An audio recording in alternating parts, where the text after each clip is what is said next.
The postponement of the Tokyo Olympics until next year has wreaked havoc with the preparations of athletes and coaches alike.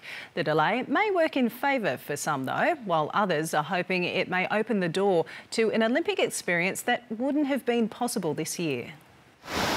Esther knows what it takes to reach the top. The 28-year-old diver represented Australia at the Rio Olympics in 2016 and has Tokyo 2021 firmly on her radar. My goal is, if I made Olympic Games, I wish I can do better, get a better result than the last time.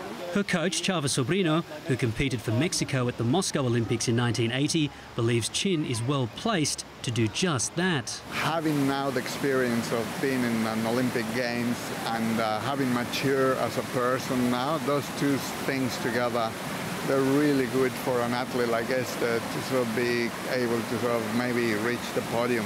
But first she has to qualify, a task complicated by the 12-month delay, which means this Olympic cycle is 5 years, not 4. It's sad that Olympic Games being postponed, but we just have to overcome. Some would-be Olympians believe the delay could actually work in their favour. Among them, swimmer Peregrina, who hopes to represent the Philippines. To represent the flag, to represent the Philippines would be a huge honour, and I know what it would mean to my family and my relatives to go over there and represent the Philippines. Peregrina's personal best for the 200 metres individual medley is a time of 2 minutes and 5.2 seconds. He needs to reach 2:03.6 to be in with a shot of qualifying for the Olympics next year. He equates that to about half a second a lap and says minor technical improvements could get him there. A very, very attainable goal in the time span we have. Early in the pandemic, there was a 3-month training break when gyms and pools were closed.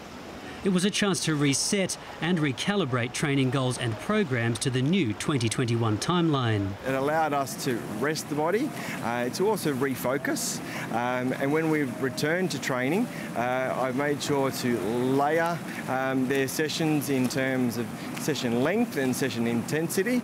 Researchers at Macquarie University, where both athletes train, are watching on with interest. We don't know what this current circumstance will be for athletes physically and even mentally, I think, is a really important factor. And we also don't know how those two factors will interact with each other. Both athletes will be hoping for a positive interaction and with it, tickets to Tokyo. Matt Connellan, SBS World News.